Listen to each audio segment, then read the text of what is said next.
చాలా మంది చేసే పొరపాటు ఏమిటంటే వారు కేవలం సూపర్ మార్కెట్లో ఉన్న ఏదో ఒక యాదృచ్ఛిక ప్రొబయోటిక్ సప్లిమెంట్ను తీసుకుని అది గొప్పగా పనిచేస్తుందని ఆశిస్తారు. కానీ చివరికి అది ఏమీ చేయకపోవడంతో నిరాశ చెందుతారు. కాబట్టి ఈ వీడియోలో అలర్జీలకు ఉత్తమమైన ప్రొబయోటిక్ సప్లిమెంట్ను ఎలా ఎంచుకోవాలో, వేగంగా ఇన్ఫ్లమేషన్ తగ్గించడంలో ఎలా సహాయపడుతుందో నేను మీకు స్పష్టంగా చూపిస్తాను. కొన్ని శాస్త్రీయ పరిశోధనలను సమీక్షించి నా రోగులు మైక్రోబయోమ్ హ్యాకింగ్ను ఉపయోగించి లక్షణాలను ఎలా పరిష్కరించుకుంటారో లోతుగా వివరించబోతున్నాను. హాయ్ అందరికీ, నేను డాక్టర్ చాను దాసరి. మైండ్విటిమ్యూనిటీ పద్ధతిని ఉపయోగించి నా క్లయింట్లకు నేను ఇమ్యూన్ ఇన్ఫ్లమేషన్ మరియు జీర్ణ సంబంధిత సమస్యలను పరిష్కరించడంలో సహాయపడతాను. ఈ క్లినికల్ విధానం వందలాది రోగులకు వారి లక్షణాలను పరిష్కరించడంలో సహాయపడింది. కొంతమందికి కేవలం 6 వారాల్లోనే క్లిష్టమైన లేదా ఖరీదైన చికిత్సలు అవసరం లేకుండానే. మీరు చూడబోయే ఈ విషయాలు నేరుగా నా మైండ్విటిమ్యూనిటీ అకాడమీ నుండి తీసుకున్నవి. అక్కడ మీలాంటి వారు తమ అలర్జీ లక్షణాలను శాశ్వతంగా ఎలా జయించాలో నేర్చుకుంటారు. ఇప్పుడు మీరు ఇన్ఫ్లమేటరీ డిసీజ్ ఉన్నప్పుడు ఉత్తమమైన ప్రోబయోటిక్ సప్లిమెంట్ను ఎలా ఎంచుకోవాలో ఈ చిన్న వీడియోలో నేను మీకు చూపించబోతున్నాను. లేబుల్స్ పై ఏమి చూడాలో, డబ్బు ఎలా ఆదా చేసుకోవాలో, నిజంగా ఏవి పనిచేస్తాయో, ఏవి నివారించాలో కూడా నేను మీకు చూపించబోతున్నాను.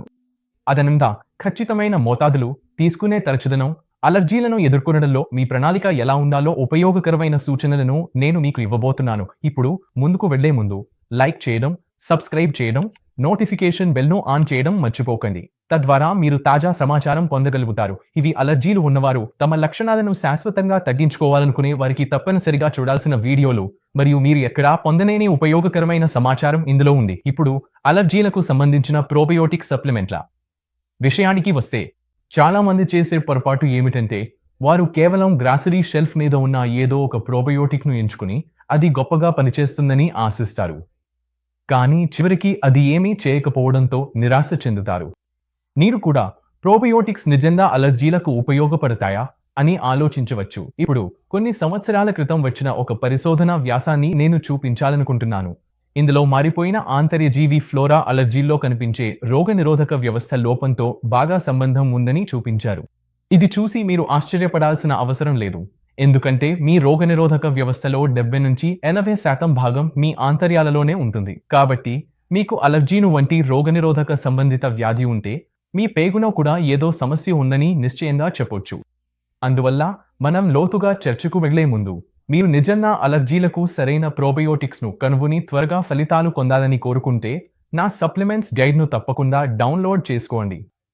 అందులో నేను నా క్లయింట్లకు ఆరోగ్యాన్ని 6 వారాల్లో సాధించడంలో సహాయపడిన ప్రత్యేక బ్రాండ్ ఎంపికలను మీకు వివరంగా చూపిస్తాను. ఈ వీడియో క్రింద ఉన్న లింక్ ద్వారా మీరు దాన్ని పొందవచ్చు. ఇది మీకు ఎంతగానో సహాయపడుతుందని నాకు తెలుసు. ఆ లింక్ మీద క్లిక్ చేస్తే మీరు మీ ఇమెయిల్లో నమోదు చేయాల్సిన పేజీకి వెళ్తారు. అక్కడ మీరు అలర్జీలను ఎలా తగ్గించుకోవాలో ఉచిత శిక్షణను పొందుతారు. మీకు అవసరమైన ప్రతిదీ అందులో ఉంది. ఉచిత సప్లిమెంట్ గైడ్, ప్రత్యేక ప్రోబయోటిక్ సిఫార్సులు, అలాగే మీలాంటి వారు తమ పరిస్థితులను శాశ్వతంగా మార్చుకుని ఇప్పుడు ఆరోగ్యంగా ఉన్న అనేక సహాయక కేస్ స్టడీలు ఉన్నాయి. మీరు ఇంట్లోనే ఈ ప్రక్రియను ఎలా చేయాలో పూర్తి కార్యాచరణ ప్రణాళికతో ఇది వస్తుంది. కాబట్టి పేజీ పైభాగంలో మీ ఇమెయిల్ను నమోదు చేసి ప్రారంభించండి. అందువల్ల తప్పకుండా దీన్ని పరిశీలించండి. ఇప్పుడు నేను ముందుగా రికార్డ్ చేసిన ఈ వీడియోను చూడండి. ఇది అలర్జీలకు ప్రోబయోటిక్స్ కాన్సెప్ట్ను వివరించడంలో సహాయపడుతుంది. నమ్మండి లేదా వద్దు, మన శరీరంలోని మొత్తం జన్యువుల మొత్తాన్ని తీసుకుంటే అందులో కేవలం 1% మాత్రమే నిజంగా మానవ జన్యువులు. మిగిలిన 99% బ్యాక్టీరియా, ఇతర సూక్ష్మజీవుల నుండి వస్తాయి. ఇవి ప్రధానంగా మన ఆంతరాలు, శ్వాసనాళాల్లో నివసిస్తాయి. జన్యుపరంగా సమస్యలు ఉన్నాయని నిందించే వారికి మీ జన్యుపరమైన లక్షణాలు చెడ్డవిగా ఉండకపోవచ్చు.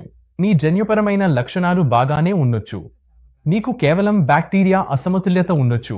అదే మీకు పెద్ద సమస్యను కలిగిస్తోంది. ఇది కూడా చాలామంది డాక్టర్లు మాట్లాడని మరో విషయం.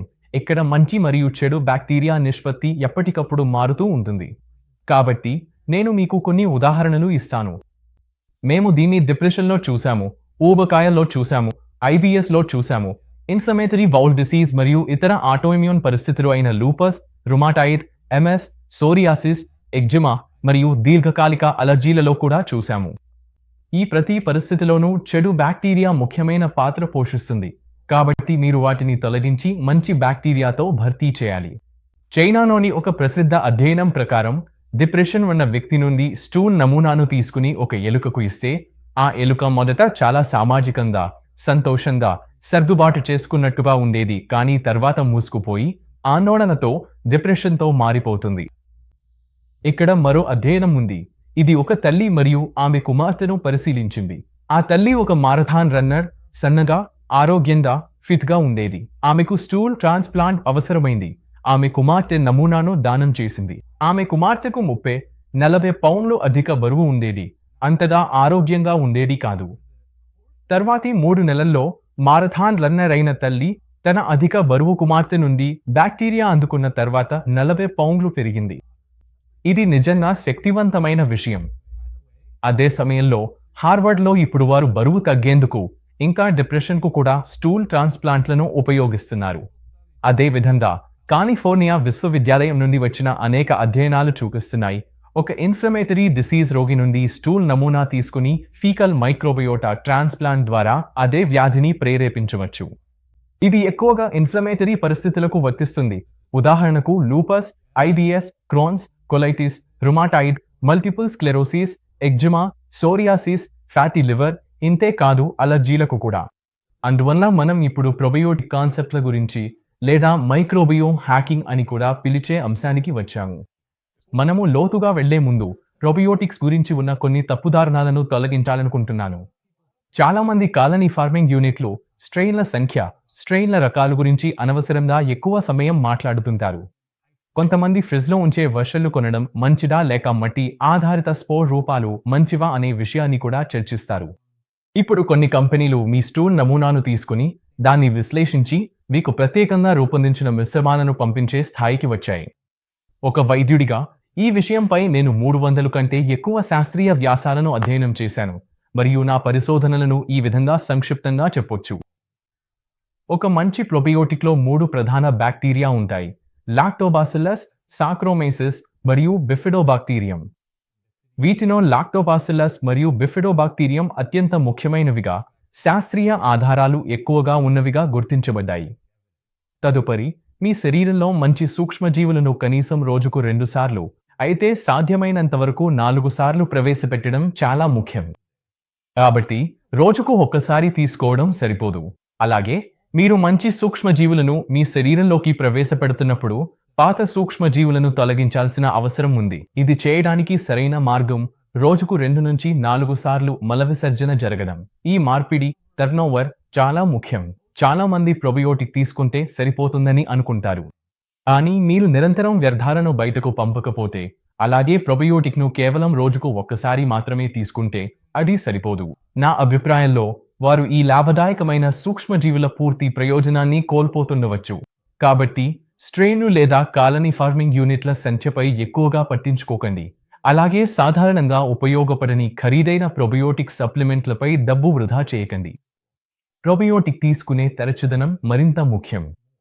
అయితే ఉత్తమమైన ప్రొబయోటిక్ ఏది? మీరు అత్యంత చౌకైన ఎంపిక కోసం చూస్తున్నట్లయితే పెరుగు లేదా ఫర్మెంటెడ్ ఫుడ్స్, పులియబడ్డ ఆహారం ఉత్తమం. మీకు కేవలం 1 స్పూన్ చాలు. మీకు పాలు అలర్జీ అయితే పాలతో చేయని పెరుగు కూడా ప్రయత్నించవచ్చు. ఇప్పుడు పెరుగు బాగుంటుంది, అలాగే ఫర్మెంటెడ్ ఫుడ్స్ కూడా, కానీ కొంతమంది వారికి ప్రొబయోటిక్ సప్లిమెంట్ తీసుకోవడం మెరుగ్గా పనిచేస్తుంది. ప్రొబయోటిక్ సప్లిమెంట్లు చాలా ఉన్నాయి. నేను విషయాన్ని సులభంగా ఉంచి ఖర్చు తక్కువగా ఉండే విశ్వసనీయ బ్రాండ్ నుండి వచ్చే ఒకదాన్ని మాత్రమే తీసుకుంటాను. మీరు చూడడానికి కొన్ని సిఫార్సులను క్రింద ఉంచుతాను.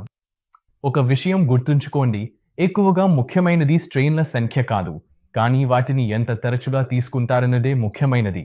ఇది చాలా మంది మిస్ అయ్యే విషయం. మీరు మంచి సూక్ష్మజీవులను మీ శరీరంలో రోజంతా ఒక్కసారి కాదు, 2 నుంచి 4 సార్లు కూడా ప్రవేశపెట్టాలి. మీ శరీరం పాత సూక్ష్మజీవులను బయటకు పంపుతున్నప్పుడు కొత్త సూక్ష్మజీవులకు పెరిగే అవకాశం కల్పించడానికి మీరు నిరంతరం మంచి సూక్ష్మజీవులను మీ శరీరంలోకి ప్రవేశపెట్టాలి. అందుకే నేను శాస్త్రీయ డేటా ఉందని చెప్పాను, గుర్తుందా? ఇక్కడ ఉంది ప్రొబయోటిక్స్ తీసుకోవడం వల్ల మెరుగయ్యే కొన్ని పరిస్థితుల చిన్న జాబితా: ఎగ్జిమా, సోరియాసిస్, అలర్జీలు, యూరినరీ ట్రాక్ట్ ఇన్ఫెక్షన్లు, యూటీఐస్, ఐబిఎస్, క్రోన్స్, కొలైటిస్ వంటి ఇన్ఫ్లమేటరీ బౌల్ డిసీజ్లు, చిన్న పేగు బ్యాక్టీరియా పెరుగుదల, కాండిడా, జిఆర్డి, వైరల్ వ్యాధులు, ఫ్లూ, కోవిడ్ సహా, fatty liver, autism, multiple sclerosis, lupus, rheumatoid arthritis. మీరు ఇన్ఫ్లమేషన్ను తగ్గించాలనుకుంటే ప్రొబయోటిక్స్ ఉపయోగపడవచ్చు. సరే, ఈ విభాగాన్ని ముగించే ముందు యోగర్ట్ గురించి నాకు చెప్పాల్సిన కొన్ని విషయాలు ఉన్నాయి. మీరు వెగన్ అయితే ఇది స్పష్టంగా మీకు సరిపోదు, లేదా మీకు డైరీ అలర్జీ ఉంటే తట్టుకోలేకపోతే అది బాగుంది. కానీ మీ సమస్య కేవలం లాక్టోస్ అసహనం లేదా డైరీ భయం మాత్రమే అయితే నా మాట వినండి. యోగర్ట్లో లాక్టోస్ పరిమాణం పాలతో పోలిస్తే తక్కువగా ఉంటుంది. యోగర్ట్లో ఉండే బ్యాక్టీరియా లాక్టోస్ను విచ్ఛిన్నం చేయడంలో సహాయపడుతుంది. ఫ్యాట్ ఫ్రీ యోగర్ట్ బాగుంటుంది, కానీ అందులో మందపాటి పదార్థాలు లేదా స్వీట్నెస్ లేవని నిర్ధారించుకోండి. మీకు పూర్తి కొవ్వు ఉన్న యోగర్ట్ ఇష్టమైతే గడ్డి తినే పశువుల పాలతో తయారైనదే ఉత్తమం. యోగర్ట్లో ఇంకా కేసిన్ అనే పాల ప్రోటీన్ ఉంటుంది. ఇది కొంతమందిలో అలర్జీకి కారణమవుతుంది. ఇది నివారించాలంటే ఎరెన్నో అని పిలిచే ప్రత్యేకమైన ఆవు పాల యోగర్ట్ తీసుకోవచ్చు లేదా మేకపాల యోగర్ట్కు మారవచ్చు. కాబట్టి మీరు డైరీ యోగర్ట్ ప్రయత్నించాలనుకుంటే ఈ 4 విషయాలు గుర్తుంచుకోండి. సందేహం ఉంటే సప్లిమెంట్ క్యాప్సూల్ తీసుకోండి. నా వద్ద క్లయింట్లు చేస్తారు, కొద్దిగా యోగర్ట్స్ జోడించడమే సరిపోతుంది. ఇప్పటివరకు తెలిసే ఉంటుంది, నేను సాధారణంగా అన్ని డైరీ నివారించమని సిఫార్సు చేస్తాను, కానీ యోగర్ట్లో లాభాలు ఉన్నాయి, జాగ్రత్తగా ఎంచుకుంటే. ఇది సులభంగా ఉంటుంది, ప్రోబయోటిక్స్ పొందడంలో సహాయపడుతుంది. రోజుకు 2 నుంచి 4 సార్లు 1 స్పూన్ చొప్పున తీసుకుంటే. మీరు ఇలా చేస్తే గుర్తుంచుకోండి, మీరు రోజుకు కనీసం 2 నుంచి 4 సార్లు మల విసర్జన చేయాలి. మీరు ఇది ఫైబర్తో పాటు మొదటి కొన్ని రోజులు అవసరమైతే స్టూల్ సాఫ్టనర్తో కలిపి చేస్తే వారం రోజుల్లోనే మీ GI ట్రాక్ట్లోని బ్యాక్టీరియా జనాభా మారడం ప్రారంభమవుతుంది. మీలోని అనేక వాపు సంబంధిత రుగ్మతలు, అలర్జీలు, ఇమ్యూన్ సమస్యలు, జీర్ణ సంబంధిత సమస్యలు మారిపోతాయి. మీరు దీని గురించి మరింత తెలుసుకోవాలంటే నా blog post decoding milk and dairy ఉంది. ఇది ఒక పెద్ద సిరీస్లో భాగం. ఇందులో గుడ్లు, చేపలు, మాంసం వంటి వివాదాస్పద ఆహార సమూహాల పోషక విలువల గురించి వివరంగా చెప్పబడింది. ఈ ఆహారాల ఆరోగ్యకరతపై చాలా బలమైన అభిప్రాయాలు ఉన్నాయని నాకు తెలుసు. అందుకే నేను వాస్తవాలకే కట్టుబడి ప్రతిరోజు సురక్షితంగా ఉండే పరిధిని మీకు వివరించేందుకు ప్రయత్నిస్తున్నాను. ఈ వీడియో మీకు నచ్చిందని ఆశిస్తున్నాను. ఇప్పుడు నేను తెలుసుకోవాలనుకుంటున్నాను, మీరు ఎలాంటి ప్రొబయోటిక్స్ ప్రయత్నించారు? అవి పనిచేశాయా? దయచేసి క్రింద కామెంట్స్లో తెలియజేయండి. ఈ వీడియో మీకు నచ్చితే దయచేసి మీ స్నేహితులు, కుటుంబ సభ్యులతో పంచుకుని నా ఛానల్కు మద్దతు ఇవ్వండి. సబ్స్క్రైబ్ చేయండి. ఇది మైండ్ గట్ ఇమ్యూనిటీ క్లినిక్ నుండి డాక్టర్ చాను దాసరి మాట్లాడుతున్నాను. తదుపరిసారి కలుద్దాం.